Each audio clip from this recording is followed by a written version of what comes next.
Listen to part of a discussion in a psychology class. The professor is discussing defense mechanisms. Okay, we know from our earlier study of Freud that defense mechanisms protect us from bringing painful thoughts or feelings to the surface of our consciousness.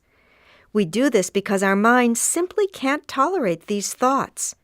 So defense mechanisms help us to express these painful thoughts or feelings in another way, while we repress the real problem. The function of defense mechanisms is to keep from being overwhelmed. Of course, the avoidance of problems can result in additional emotional issues. And there's a huge distinction between repression and suppression. Anybody want to explain the difference? I'll try it. I think repression is an unconscious response to serious events or images, but suppression is more conscious and deals with something unpleasant, but not usually, terrible experiences. I couldn't have said it better.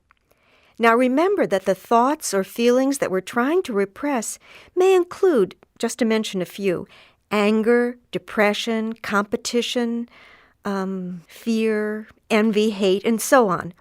For instance, let's suppose that you're very angry with your professor. Not me, of course. I'm referring to another professor. So, you're very angry because he's treated you unfairly in some way that could cause you to lose your scholarship. Maybe he failed you on an examination that didn't really cover the material that he'd gone over in class, and an F grade in the course is going to be unacceptable to your sponsors. So this would be very painful, as I'm sure you'd agree. And I'd say it would qualify as a serious event.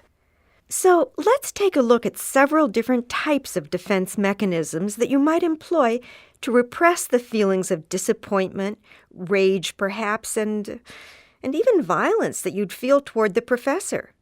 Most of them are named, so the mechanism's fairly obvious, and one of the most common mechanisms is denial, which is, if I want to deny something, I'll just say I'm not angry with the professor. Exactly. You may even extend the denial to include the sponsors, and you could tell your friends that they'd never revoke your scholarship. And this mechanism would allow you to deny the problem, even in the face of direct evidence to the contrary. Let's say a letter from the sponsor indicating that you won't receive a scholarship for the next term. Okay on that one? Okay. How about rationalization? Well, in rationalization, you come up with some reasons why the professor might have given an unfair test. And how would you do that? Well, you might defend him. You could say that he gave the test to encourage students to learn information on their own. Is that what you mean? Sure, because you'd be rationalizing, providing a reason that justifies an otherwise mentally intolerable situation. Okay, another example of rationalizing is to excuse the sponsor for refusing to hear your side of the situation. You might say that sponsors are too busy to investigate why students are having problems in their classes. And you might do that while you deny your true feelings that sponsors really should be more open to hearing you out.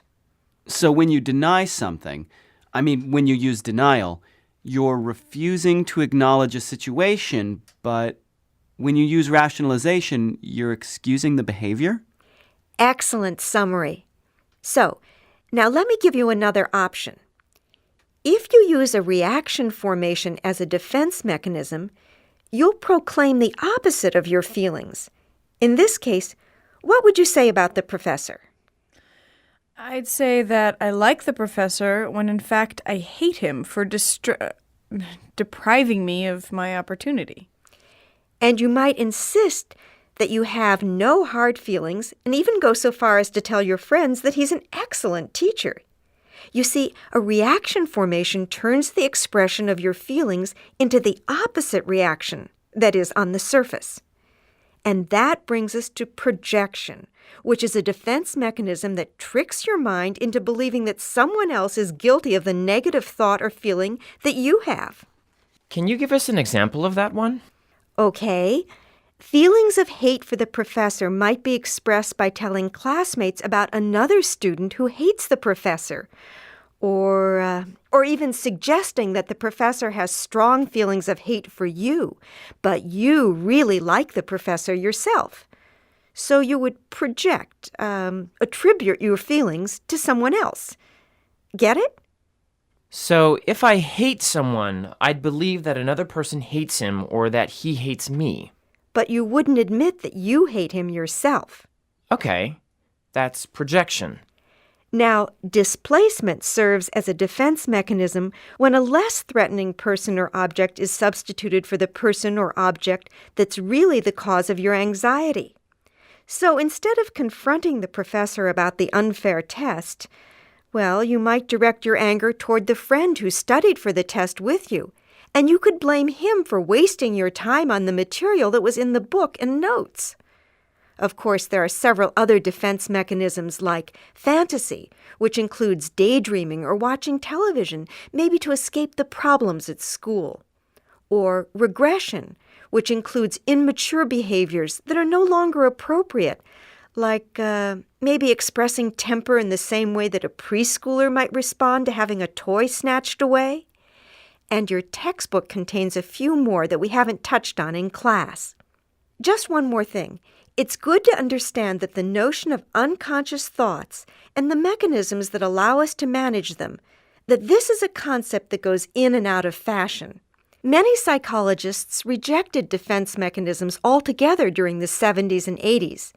And then in the 90s, cognitive psychologists showed a renewed interest in research in this area. But I must warn you that although they found similar responses, they tended to give them different names. For instance, denial might appear in a more recent study as positive illusion, or scapegoating might be referred to instead of displacement. But when you get right down to it, the same categories of behavior for defense mechanisms still exist in the research, even if they're labeled differently. And in my view, if you compare Freud's traditional defense mechanisms with those that are being presented by more modern researchers, you'll find that Freud's easier to understand and gives us a broader perspective. And if you understand Freud's categories, well, you'll certainly be able to get a handle on the newer terms. What is exciting about the modern studies is the focus on coping skills and what's being referred to as healthy defenses. So next time, we'll take a look at some of these processes. 29. What is the discussion mainly about?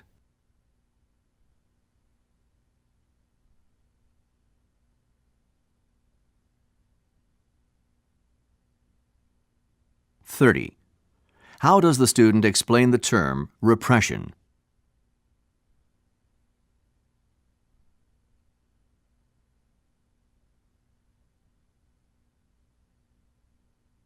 (31) Listen again to part of the discussion and then answer the following question. For instance, let's suppose that you're very angry with your professor. Not me, of course. I'm referring to another professor. So, you're very angry because he's treated you unfairly in some way that could cause you to lose your scholarship. Why does the professor say this? Not me, of course. I'm referring to another professor.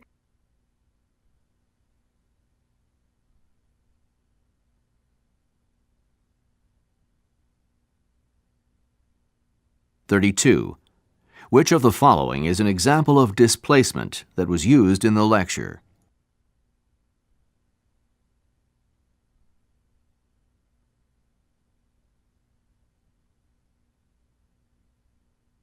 (33) According to the professor, what happened in the 1990s?